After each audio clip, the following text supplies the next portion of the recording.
Aula de História. Trabalho e lazer no campo. Terceiro ano, tudo bem? Hoje é sexta-feira, dia da nossa aula de História, e nós vamos iniciar lá na unidade 7 falando sobre trabalho e lazer no campo, tá bem? Então, lá na página 4 nós vamos falar sobre o trabalho, né? Geralmente nós associamos a palavra trabalho à profissão, tá? Só que são duas coisas diferentes. O trabalho é o quê? É todo tipo de atividade que as pessoas realizam para produzir algo, para transformar a natureza e adaptar-se às condições do ambiente em que vivem, para sobreviver ou para tornar seu dia a dia melhor. Muitos tipos de trabalho já existiram ao longo da história, tá? Podemos considerar que todas as técnicas que os seres humanos dominaram com o passar do tempo são fruto do trabalho. Com a intenção de realizar atividades essenciais à própria sobrevivência, os seres humanos desenvolveram pouco a pouco maneiras de tornar seu trabalho mais ágil e eficaz. As relações estabelecidas entre aqueles que executam certas atividades e aqueles que usufruem de seus resultados também foram mudando com o passar do tempo. De que tipos de atividades e de relações de trabalho você já ouviu falar? Em diversas sociedades, em diversos períodos, existiu, por exemplo, a escravidão. Você sabia que durante o período colonial no Brasil predominou o trabalho escravo? Mas nós sabemos, né, pessoal, que esse trabalho não é mais permitido, né, nos dias de hoje. Existem tipos diferentes de trabalho, tanto nas cidades quanto no campo, nas estradas e até mesmo nas áreas de floresta. Esses tipos de trabalho geram diversos tipos de relações entre as pessoas. Lá na página número 5, pessoal, nós vamos falar sobre a produção açucareira. Tá? Foi uma das primeiras atividades econômicas aí do país, tá? Produção de açúcar antigamente. Então, esse é um exemplo de como as relações de trabalho mudam ao longo da história, não é mesmo? Que é a produção açucareira, que foi uma importante atividade econômica nos primeiros anos do Brasil. Vamos entender como funciona esse sistema, como funcionou. No período em que os europeus fizeram as primeiras grandes viagens de navio pelos oceanos e chegaram à América, nosso continente, as leis em torno das atividades de trabalho eram diferentes. Existia, por exemplo, a mão de obra escrava, que consistia na venda de pessoas como se fossem mercadorias. Essas pessoas tinham que trabalhar sem receber para isso. Esse período marcou tanto a história do Brasil como a de alguns países da América e do continente africano. Vamos entender o porquê. Para aumentar seu lucro, os portugueses que tinham colônias nos continentes africano e americano capturavam pessoas que viviam na África e as levavam para serem vendidas em países da América, como o Brasil, e também da Europa. Esse comércio de africanos escravizados foi muito lucrativo para os portugueses e forneceu mão de obra para diversas atividades nas colônias. No início da colonização do Brasil, a produção de açúcar era a atividade econômica que mais gerava lucro para Portugal. As pessoas em condição de escravidão eram o maior número de trabalhadores nesse tipo de atividade, que acontecia nas fazendas de cana-de-açúcar, principalmente no litoral do Nordeste, por causa das características ambientais que favoreciam a plantação e o cultivo dessa planta. Então, as fazendas onde acontecia a produção açucareira eram chamadas de engenhos de açúcar e eram organizados em casa grande, onde moravam os donos da fazenda. Senzala era onde ficavam os escravos. Plantação de cana-de-açúcar chamada canavial. Engenho era onde a cana-de-açúcar era transformada em açúcar. E uma igreja ou uma capela onde aconteciam as cerimônias religiosas. Existia um sistema de trabalho nas fazendas de engenho por meio do qual a produção era organizada desde a plantação até o transporte do açúcar, já finalizado para os portos, onde ele era enviado em navios para ser vendido na Europa. Lá na página número 6 diz assim: você consegue imaginar como era a organização do local onde essas pessoas trabalhavam para produzir o açúcar nesse período? Observe a imagem a seguir e imagine o dia a dia de trabalho em um engenho de açúcar. Então, pessoal, já tinha essa divisão de funções, né? Tinha o senhor de engenho, que era ele quem delegava as funções, os escravos, que eram aqueles que trabalhavam, né, de uma forma mais dura, um trabalho braçal, né? E assim é que acontecia, assim é que funcionava. Então, as funções eram todas divididas, tá? Sempre existiu, então, uma hierarquia, né? No jogo rápido, diz o seguinte: observe a imagem e compare a realidade retratada nela com o que você sabe sobre a produção de açúcar nos tempos atuais. O que você acha que mudou? Então, atualmente a produção de açúcar, como outras que ocorrem no campo, conta com elementos tecnológicos, né, que não existiam no passado. Tudo era manual, né? Não existiam as máquinas que hoje existem e que ajudam, que facilitam muito o serviço, né? Então, além disso, eles devem afirmar que a mão de obra escrava é proibida hoje em dia, né? Hoje em dia as pessoas trabalham e recebem, elas são remuneradas pelos seus trabalhos, né? Antigamente elas eram escravizadas, elas trabalhavam e não recebiam nada. Lá na página número 7, nós vamos falar sobre a produção de açúcar hoje, tá? Os antigos engenhos de açúcar compõem a memória de nosso povo e contam parte da história do Brasil, mas o modo como eles funcionavam não existe mais. Além da mão de obra escrava ser totalmente ilegal nos dias de hoje, muitas coisas mudaram no dia a dia da produção açucareira, graças aos avanços tecnológicos. Em vez dos engenhos, hoje nós temos as usinas de açúcar, que contam com aparelhos, máquinas e outros aparatos tecnológicos para a produção do açúcar, tá? Nessas usinas trabalham muitas pessoas que realizam tarefas que vão da plantação da cana-de-açúcar até seu refino. Em algumas delas também é produzido o etanol, que é um álcool que serve como combustível para carros e como fonte de energia alternativa ao petróleo. O etanol também é extraído da cana-de-açúcar. Alguns dos engenhos históricos foram preservados e hoje em dia estão abertos para visitação. Esses locais fazem parte do patrimônio histórico e cultural brasileiro, e ao visitá-los podemos saber um pouco mais sobre como era a sociedade antigamente. E aí vamos ver um exemplo a seguir, que é o Engenho Central. Foi construído em 1881, tá? Em Piracicaba, que é em São Paulo. Então, nesse local, o trabalho escravo existia, né? Ele foi substituído, então, pela mecanização, foi substituído por máquinas, tá? É desativado há muitos anos, então não funciona mais. Hoje ele abriga um espaço cultural onde acontecem diversas atividades, tá? Ele virou mesmo um patrimônio cultural.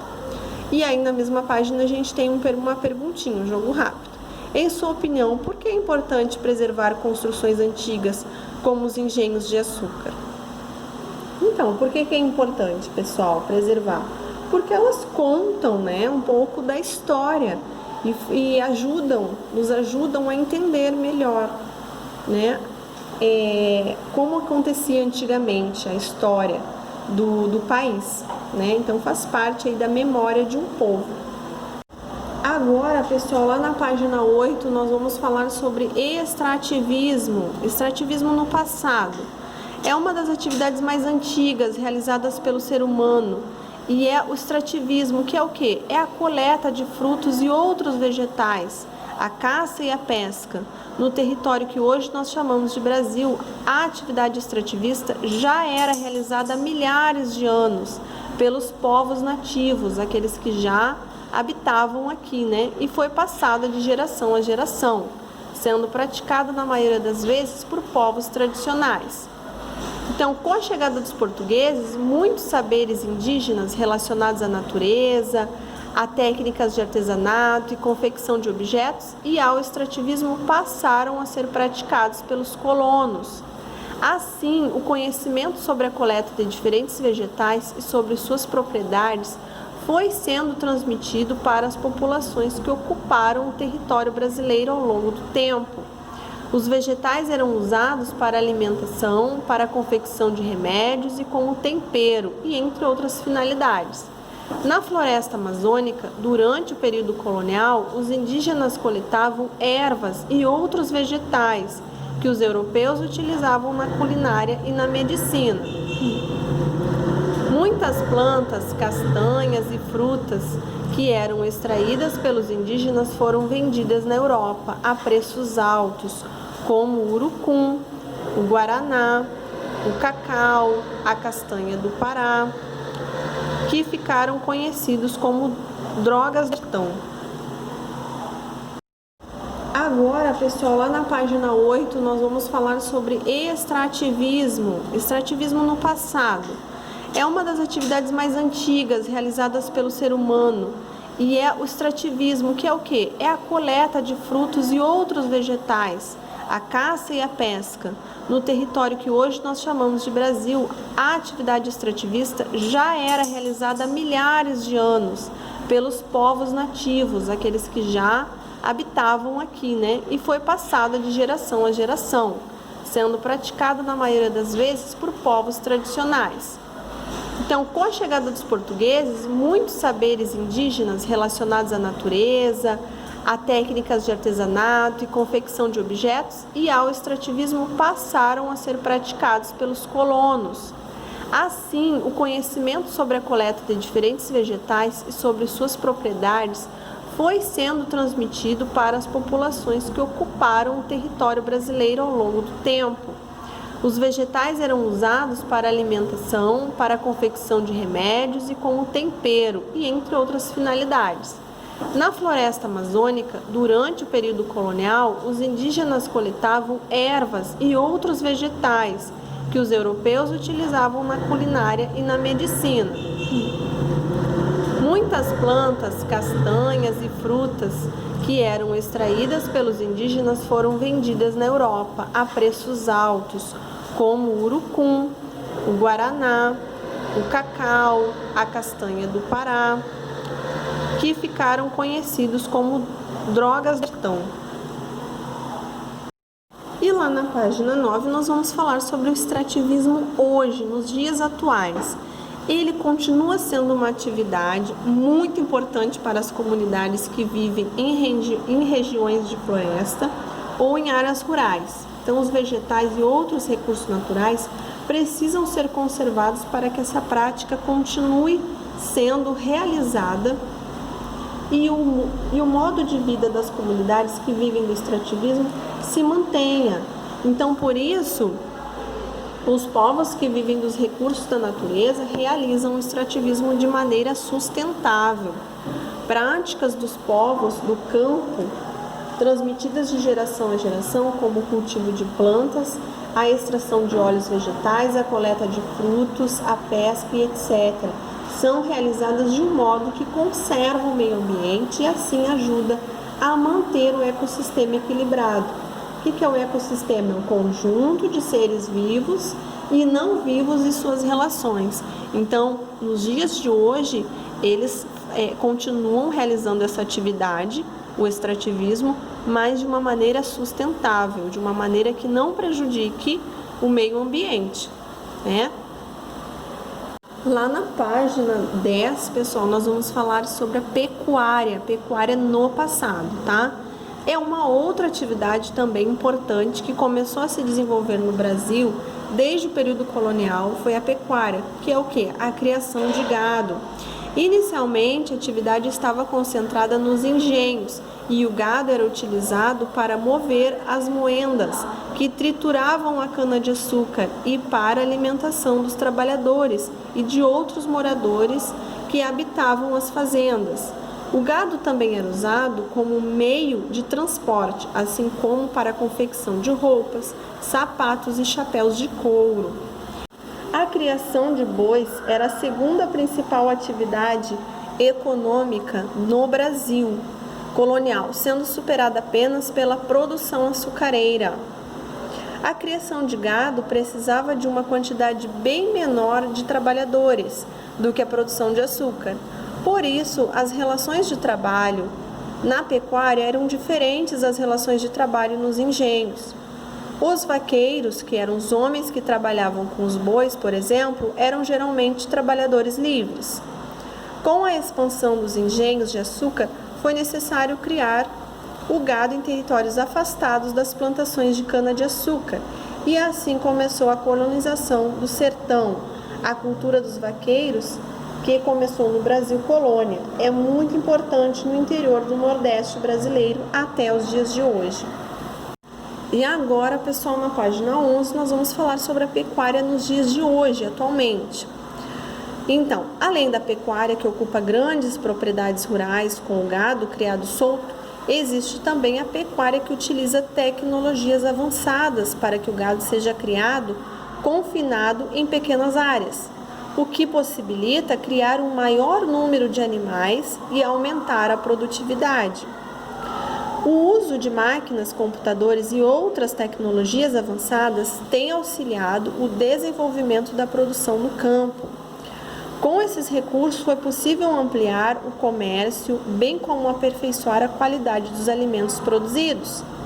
No Brasil, a criação do gado abastece os mercados interno e externo, sendo grande parte da carne brasileira vendida para outros países, ou seja, exportada. Além disso, muitas coisas são feitas com o couro desses animais, como antigamente. Você consegue imaginar alguma coisa que você tem em casa e que seja feita com couro? Olha os acessórios feitos com couro, chapéu, bolsa, cinto, sapato.